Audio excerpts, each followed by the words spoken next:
भक्तों, क्या आप जानते हैं कि तुलसी के पौधे के पास रोजाना दिया जलाने से क्या होता है और इससे व्यक्ति को कौन सा फल प्राप्त होता है?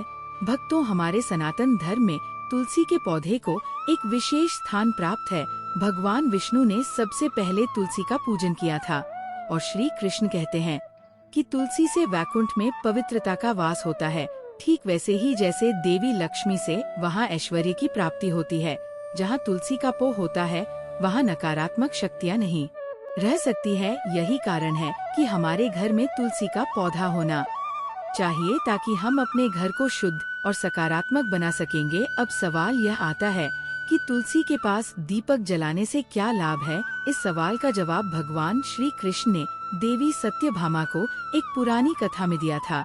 एक बार देवी सत्यभामा ने श्री कृष्ण से पूछा है, स्वामी, आपने हमें तुलसी को जल देने का महत्व बताया है, लेकिन तुलसी के पास दीपक जलाने का क्या महत्व है? भगवान श्री कृष्ण ने उत्तर दिया गया है, देवी भी इस सवाल का जवाब देने से पहले मैं तुम्हें एक पुरानी कथा सुनाता हूँ।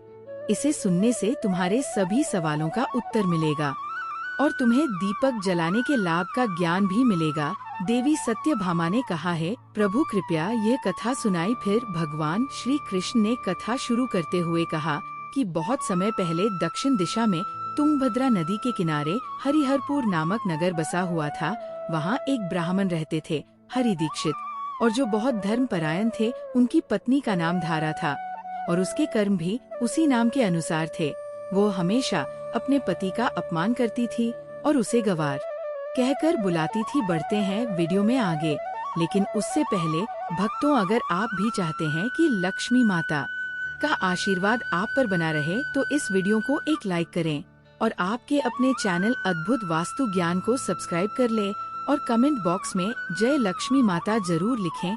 इससे हमें मोटिवेशन मिलता है, जिससे हम आप लोगों के लिए और अच्छे वीडियो बना पाते हैं।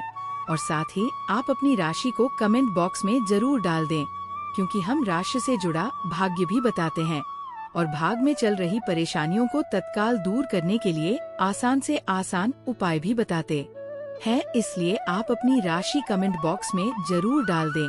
वह अपने पति को बहुत दुख देती थी, उसके लिए कभी भोजन नहीं बनाती थी और कभी प्रेम से बात भी नहीं करती थी। उसने कभी भी अपने पति के साथ सामान्य व्यवहार नहीं किया गया। जब पति के मित्र या परिवार के सदस्य घर आते थे तो वह उन्हें भी अपमानित कर भगा देती थी। वो स्वयं हमेशा अन्य व्यभिचारी स्त्रियों के साथ घूमती रहती थी। उसका मन में अपने पति से हटकर पराये पुरुषों में लगा रहता था। वह कभी भी अपने पति से प्रेम से बात नहीं करती, लेकिन पराये सुंदर पुरुषों के साथ बैठकर हंसी मजाक करती थी। वह पराये पुरुषों को मोहित करने के लिए सज धज कर गांव में घूमने जाती थी। कभी वह वन में किसी पेड़ के नीचे खड़ी होकर सुंदर पुरुषों की राह देखती और किसी दुष्ट व्यक्ति के साथ भोग विलास में लिप्त हो जाती। एक दिन हरि दीक्षित ने अपनी पत्नी से कहा कि भद्रे, तुम्हारा यह आचरण ठीक नहीं है। ऐसे पाप करने से तुम्हारा ही अहित होगा। कृपया या बुरे का छोड़ दो, तुम्हारे ऐसे व्यवहार से मुझे बहुत दुख होता है। इस पर उसकी पत्नी ने क्रोध में कहा, ना जाने किस पाप के कारण मेरा विवाह तुम जैसे भिखारी से हुआ है। लगता है रहेगा पिछले जन्म में मैंने ही पाप किए होंगे, जिसके कारण मुझे ऐसा गरीब पति मिला है। तुम मेरी कोई भी इच्छा पूरी नहीं कर सकते थे। मजबूरी में मुझे तुम्हारे साथ 8 झोपड़ी में रहना पड़ रहा है और भीखा खाना खाना पड़ता है, लेकिन अब मैं ये सब और सहन नहीं करूँगी। मैं तुम्हें छोड़कर किसी धनवान व्यक्ति से विवाह करूँगी।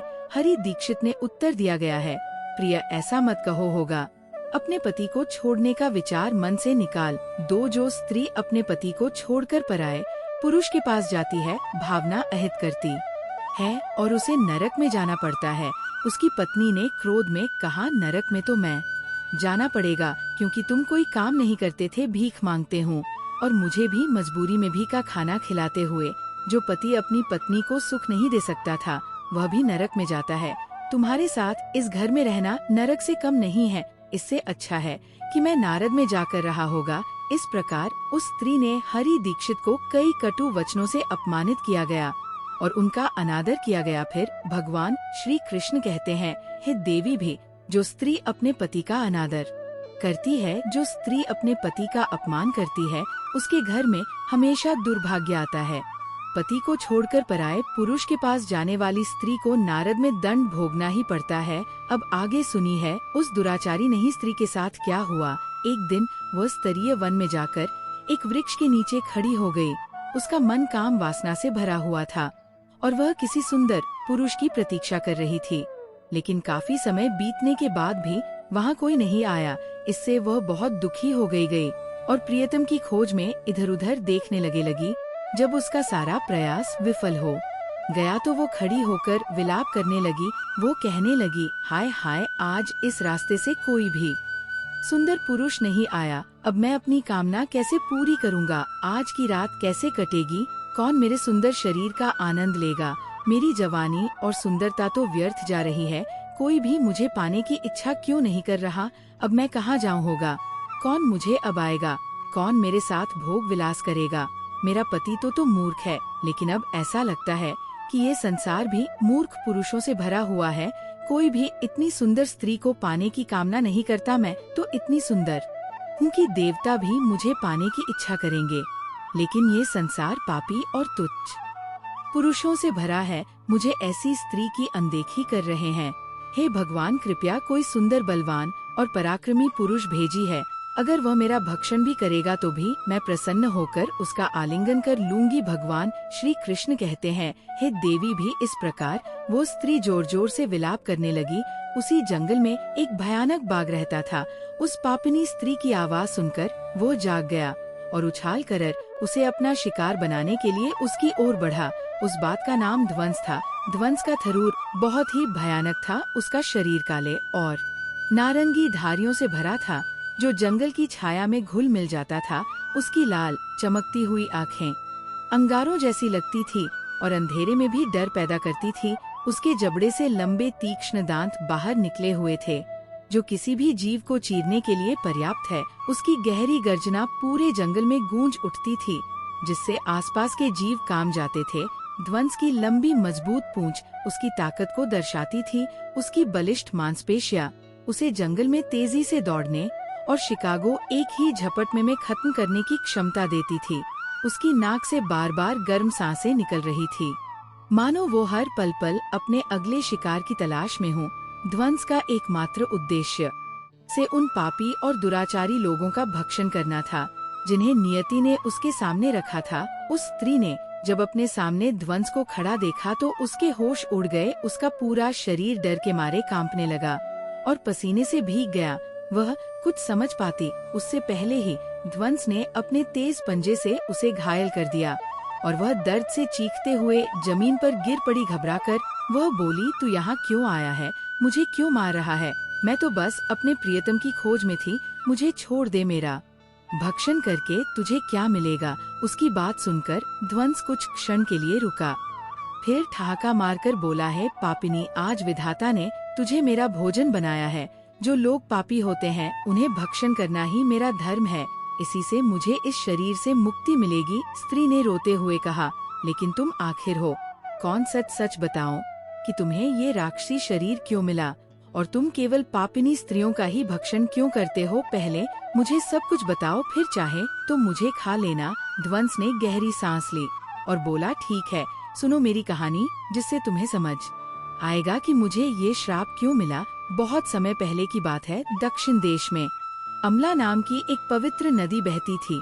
उसी नदी के किनारे मुनि परिणाम नाम की एक सुंदर नगरी बसी हुई थी, जो अपने भव्य मंदिरों, धार्मिक अनुष्ठानों और शांत वातावरण के लिए प्रसिद्ध थी।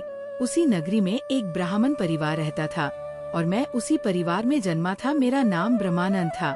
मेरे पिता बहुत आदर्श ब्राह्मण थे, जो यज्ञ, हवन और धार्मिक अनुष्ठानों का पालन करते थे। बचपन में मैंने वेदों का अध्ययन किया और कई यज्ञों का आयोजन भी किया, लेकिन ये यज्ञ धर्म के लिए नहीं बल्कि धन कमाने के लिए होते थे। मैं लालची था, इसलिए उन लोगों के लिए भी यज्ञ करता था जो अधर्मी थे। मैंने उनके घर का भोजन भी स्वीकार किया और धन के लोभ में उनके अनैतिक कार्यों का समर्थन किया। धीरे धीरे मेरा मन इतना भ्रष्ट हो गया कि मैं छल कपट से दूसरों का धन हड़पने लगा। मैं धर्म से पूरी तरह भटक गया था। समय बीतता गया मेरा शरीर बूढ़ा हो गया, बाल सफेद हो गए, आंखें धुंधली पड़ गई और दांत गिर गए। लेकिन धन का लालच मेरे मन से नहीं गया। मैं तब भी पाप करता रहा। फिर एक दिन धन के लालच में मैं नदी के किनारे पहुंचा। वहां मैंने कुछ अन्य धूर्त वर्ण के साथ मिलकर लोगों को ठगने की योजना बनाई है। हमने झूठ मंत्रों का उच्चारण किया गया और बिना किसी विधि विधान के देवी देवताओं का पूजन किया गया। हमारा उद्देश्य केवल ज्यादा से ज्यादा दान प्राप्त करना था। हमने धर्म के नाम पर लोगों को धोखा दिया गया। उस दिन मैंने काफी धन इकट्ठा किया गया, लेकिन उसी समय मेरे साथ एक भयानक घटना घटी। जब मैं नदी के तट पर बैठा था तो एक बीमार और कमजोर कुत्ता मेरे पास आया। मैंने उसे दुत्कार कर भगा दिया, लेकिन गुस्से में आकर उसने मेरे पैर पर काट लिया गया। मैं बेहोश होकर वहीं गिर पड़ा और उसी क्षण मेरी मृत्यु हो गई। मेरी आत्मा के बाहर आते ही यम के 2 भयानक दूत प्रकट हुए और डरावने थे, और उनके हाथों में जंजीरें थी। उन्होंने मुझे पक और यमपुरी ले गए। वहां मुझे यमराज के सामने प्रस्तुत किया गया। यमराज ने चित्रगुप्त से कहा, इस ब्राह्मण के का लेखा जोखा प्रस्तुत करो। चित्रगुप्त ने गंभीर स्वर में कहा, है धर्मराज, इस ब्राह्मण का नाम वेद आनंद था और इसने अपने जीवन में घोर पाप किए हैं। इसमें धर्म के नाम पर लोगों को ठगा, झूठे मंत्रों का उपयोग कर यज्ञ किया गया और भगवान का अपमान किया गया। धन के लालच में मैं इस धर्म का रास्ता छोड़ दिया गया, इसलिए ये नरक की आग में जलने के योग्य है। यमराज ने अपने दूतों को आदेश दिया गया, इस पापी को नरक की भयानक अग्नि में डाल दो। इसे वहां अपने पापों का फल भोगना होगा। इसके बाद मुझे नरक में भयंकर यातनाएं सहनी पड़ी। बड़ी वर्षों तक मैं उस भयानक पीड़ा में तड़पता रहा। जब मेरी सजा पूरी हुई तो मुझे मेरे पापों के कारण बार का शरीर मिला और मैं इस जंगल में रहने लगा था। ध्वनि ने अपनी अपनी बात खत्म करते हुए कहा, अपने पूर्व जन्म के पापों का प्रायश्चित करते हुए मैंने संकल्प लिया गया कि मैं महात्माओं, साधु पुरुषों और स्त्रियों को कभी नुकसान नहीं पहुंचा दूंगा।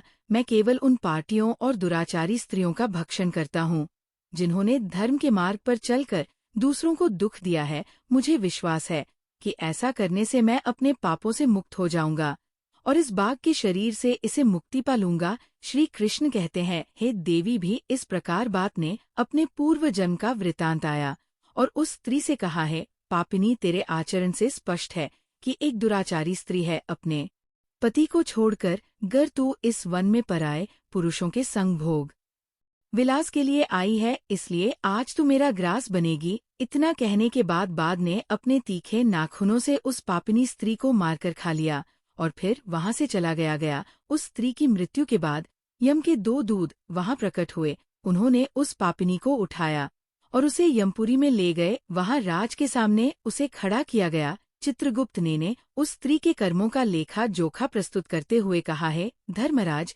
ये स्त्री घोर पापी नहीं है, इसीलिए विचार किया है, अपने पति की कभी सेवा नहीं की और पराये पुरुषों के संग भोग विलास में लिप्त रहना है। चित्रगुप्त की बात सुनकर यमराज क्रोधित हो गए। उन्होंने कहा, ही स्तरीय रही है तुम्हारे कर्म निंदनीय। तुमने अपने पापों से न केवल अपने परिवार बल्कि समाज को भी दूषित किया है।